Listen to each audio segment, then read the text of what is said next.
السلام علیکم دوستوں، کیسے ہو؟ امید کرتا ہوں سب خیریت سے ہوں گے۔ تو آج ہم جانتے ہیں پاکستان کے شہر کراچی کے بارے میں۔ اگر آپ نے ہمارے چینل کو سبسکرائب نہیں کیا تو سبسکرائب کرو اور بیل آئکن کو دباؤ تاکہ ہم جو بھی ویڈیو اپلوڈ کریں اس کی نوٹیفیکیشن آپ تک پہنچتی رہے۔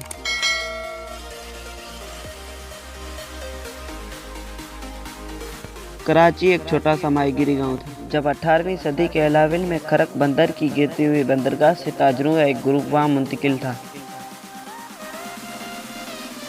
مانسون طوفان کے خلاف دھرتی تحفظ کے علاوہ منورہ ہیڈ نے بندرگاہ کی دفاع کے لیے بہترین مقام فراہم کیا، اور تالپورہ کے انگریز جنہوں نے 1795 میں قلعت کی خان سے کراچی حاصل کیا، اس مستقل قلعہ کھڑا کیا۔ یہ بستی تیزی سے پھیل گئی اور پہلے ہی اہمیت کا حامل تھا جب اس کو 1839 میں انگریزوں نے قبضہ کر لیا، جس نے اس صوبے سندھ کے ساتھ مل کر 1842 میں اس کے ہلاک کر لیا تھا۔ اس کے بعد یہ انگریزوں کے لیے ایک آرمی ہیڈ کوارٹر بن گیا اور اس نے دریائے سندھ کے خطے کے لیے ایک ماہی گیری گاؤں سے پرنسپل بندرگاہ تک ترقی کرنا شروع کر دی۔ سن 1843 میں دریائے اسٹیمر سروس کراچی، جو سندھ کے قریب 500 میل دور ہے۔ 1854 کے بعد بندرگاہ کی سہولیات میں بہتری لائی گئی۔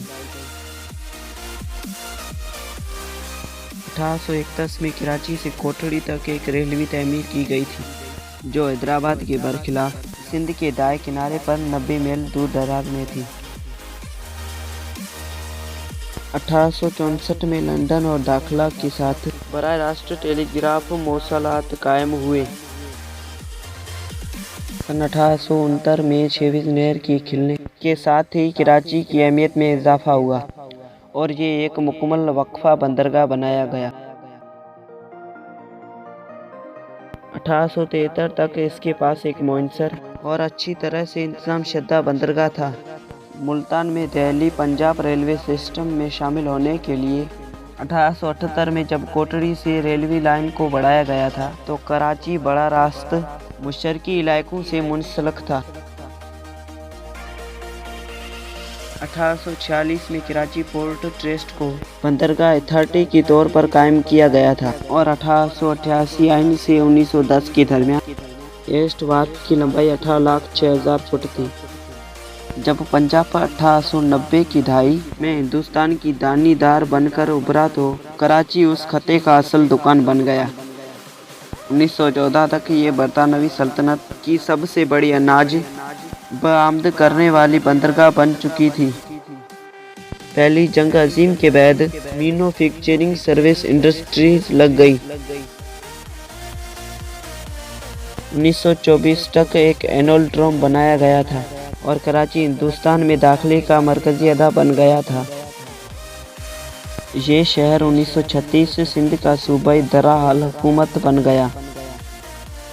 1947 میں پاکستان کی تقسیم کے ساتھ کراچی نہ صرف نئے ملک کا دارالحکومت اور اہم بندرگاہ بنایا گیا بلکہ صنعت، کاروبار اور انتظامیہ کا بھی ایک مرکز بنا۔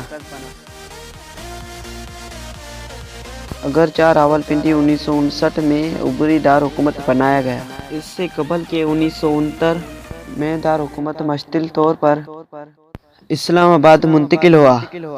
کراچی نے پاکستان کے کاروبار اور صنعتی مرکز حیثیت سے اپنی اہمیت برقرار رکھی۔ 20ویں صدی کے آخری دو عصروں کے دیہی علاقوں سے ملازمت کی متشائلین تارکین وطن کی ایک بہت بڑے آمد کے نتیجے میں بہت ساری پوسٹ کالونی میگا کٹیوں کی ترقی کی خصوصیت میں اسی اہم معاشی حیثیت نے کراچی کی آبادی میں زبردست اضافہ کیا۔ اس شہر کے بنیادی ڈھانچے کو پہلے ہی توڑ بریج پر دباؤ ڈالنے کے بعد نئے آنے والوں میں سے ایک تہائی حصے کو کھنجی آبادیوں کے نام سے جاننے والے شہری شان ٹاؤن پر رہائش اختیار کرنے پر مجبور کیا گیا، جس پر عام طور پر بجلی، پا جانے والا پانی، صاف ستھرائی کا فقدان تھا۔ 21ویں صدی میں کراچی کے لیے بنیادی شہروں کی خدمات کی فراہمی ایک جاری مسئلہ رہا۔